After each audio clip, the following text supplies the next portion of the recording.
go and what you want to do and the like. And then there's, like I said, there's 19 other things that you have to do, and lots of those things are survival techniques.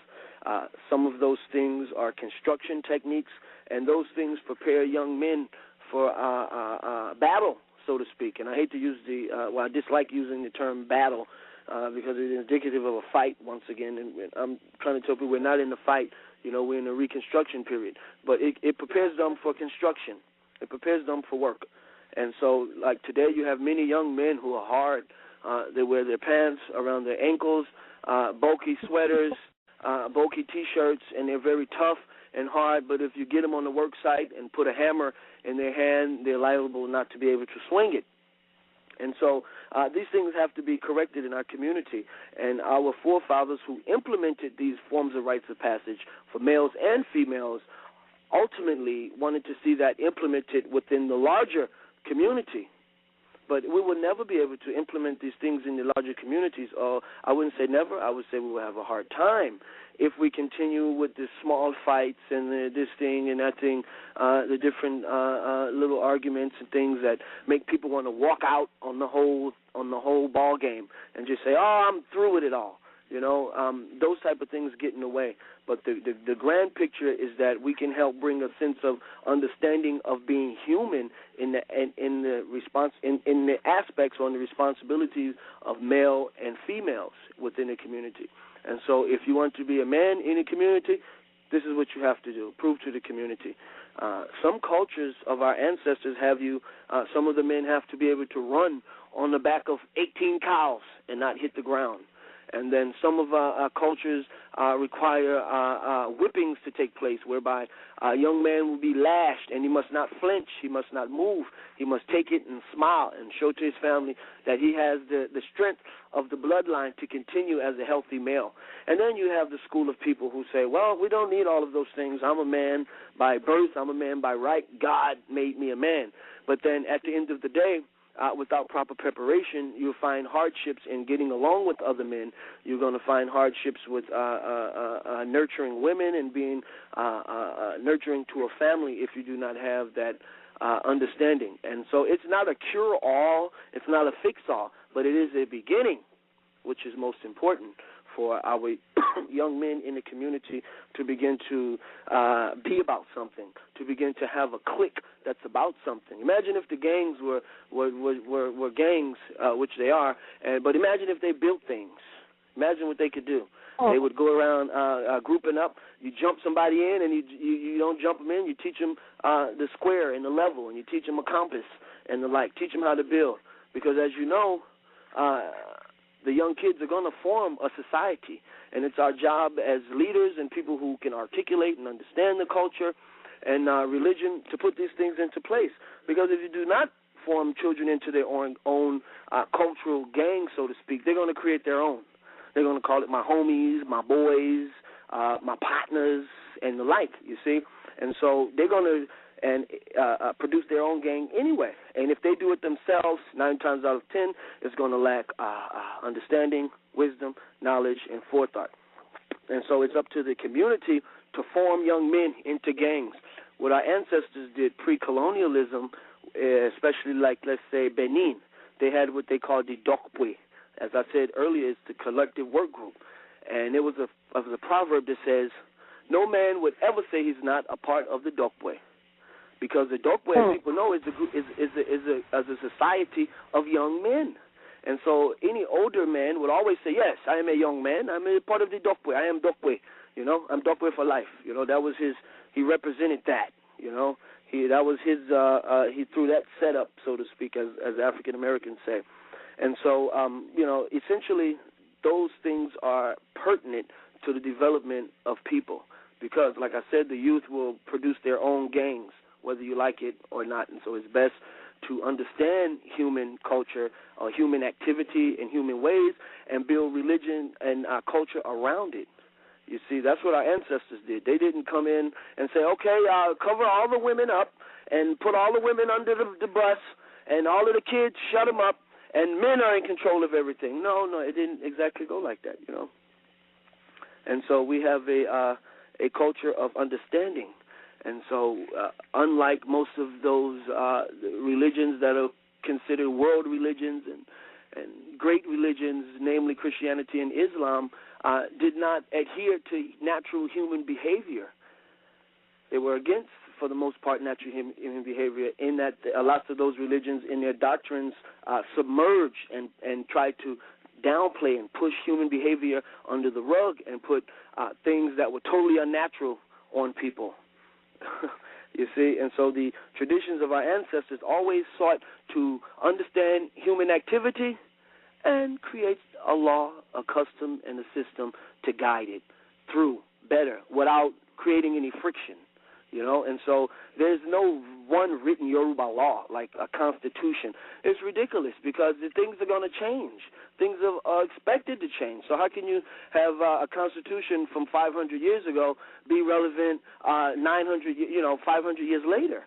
Lots of those things are not relevant, so to speak. And so our ancestors had a culture that kept fixing itself. Is like you can say our culture would be like Muhammad Ali in the ring. He's moved like a butterfly, sting like a bee. So our culture had always been, it is always being transformed, moved in the direction of where people want to go. It's never a dogma type situation. And if you are experiencing a dogma type situation, I suggest you remove yourself from it, because we do not tolerate dogma type situations within the culture and religion, because it was very prevalent many years ago. And so we do not want to see those old things continue them to create their own blood supply within our community and live as parasites. We want those things to be, if they were good tactics in the past, look at it just as that. They were tactics, and let's come up with some new ones and move forward and teach our children to not use tactics as a way of life. A tactic is just what it is. It's a tactic. And so, we have to give credit to our ancestors who have all of those, lots of answers to our situations as African Americans in this country. The ancestors have those answers, locked up in their wisdom that they passed on orally. And today it's written in books. You can go online and get it. It's much more accessible than it was, let's say, when Chief Medahochi Ibara Tolun was trying to discover himself. Ashe. Can you quickly let them know at what age do men go through African conjures in men's society? At puberty. Puberty is the age when young men start making bad choices, and puberty is the age when testosterone has invaded the brain and takes over, and they begin to do silly things and get in trouble, lie, crook, steal, and the like. And it's also a time when the young man begins to challenge his second parent, as it were, or his father. He begins to challenge his father's word and the like. And so those things take place at that dynamic time in our development, which is puberty. Okay. Can I get His Highness to stay on the line maybe an extra 15 or 20 minutes? Because we have 5 more minutes left, and I do have some more questions for you, but I want to see if we can kind of go through these questions as quickly as possible, because I know you have other things that you're trying to do. If you want to call in, 347-934-0126, 347-934-0126, and press the number 1, or you can type your question into the chat room. We will be going off line live in about 5 minutes, but you can listen to the rest of the interview at 347-934-0126. And then if you have a question or comment, you can press the number 1. But I just want to ask His Highness if he could just stay on maybe an extra 15 minutes at the longest. So if you want to listen to the no problem. No problem, Osaremi.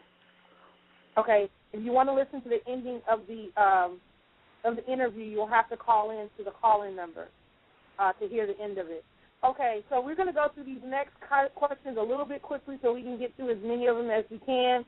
So the first question I have for you is, we talked about crime and punishment, and we talked about several other things. I would like for you to discuss the safety of men, women, and children if they visit Oyotunji. Is there any reason for anyone not to feel safe in coming to Oyotunji, men, women, or children? No, there's no reason for you not to feel safe coming to Oyotunji. Main reason being is that there are many elders here who are very conservative in nature. Generally, if you show up at Oyotunji and you are a young lady and you one of the elder women may say, well, she's dressed rather provocatively. It's one of the women will say, okay, go grab her a lapa, because ultimately in a community, the people who live in there have to be responsible for each other. If something goes down and someone is misused or mistreated, the community has to come together and punish the offender. But generally, those type of things do not take place in an average weekend or an average visit. Many years ago, I would say this, is that many years ago, there was some interesting folk who appeared on the property, and those people, for some reason or the other, had an egun of pedophilia, or would, bother and molest the children who were here at the time. And just like any situation, firstly, there's a edict in the King's manifesto that says a chief or anyone should not become like a chicken hawk who steals eggs from the chicks, from the mother, without asking leave of the owner. And so a chief or a prominent individual or a father or a mother must never abuse their power and abuse the weak or take advantage of the weak. Okay, that's in the King's edict.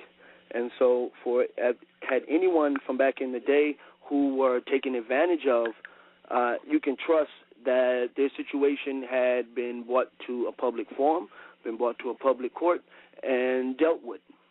Now, oftentimes those people were not extricated, because, as I believe, is that when we get into the problem of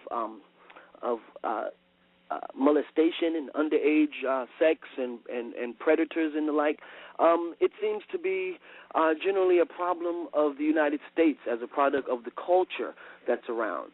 And so you have to surround the people with a different type of outlook on things so that they can develop and look at things differently, of course, and look at things outside of that People's Magazine stand that you walk in the store, in the grocery store, at eye level for the children are, women in tight bikini bathing suits, scantily clad and the like. That is American culture, and so we try to always combat that in the cultural setting here, in that young men and young women did not have time to fraternize, because the young men were busy working and the young women were busy creating or doing the things that young women do.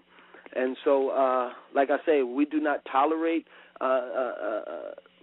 people taking advantage of other people in any way, shape, form, or fashion. Now, I can only speak for the years that I have been Oba at Oyotunji, clearly, because I was not a prominent official during those times, but I do remember that people were taken advantage of by other individuals who profess their high spirituality. And it's not only happened in Oyotunji, it's happened across the United States within our Yoruba traditional religion and culture, whereby people with a decent, healthy following become pedophiles or predators to the people who were seeking them out for help in their spirituality and development. These people became overbearing. They either became robbers, crooks, or they became predators, all in the name of I'm a priest and you have to do what I say, which is not true. And so at Oyotunji, or any decent Yoruba cultural community, there's a good, healthy body of conservative elders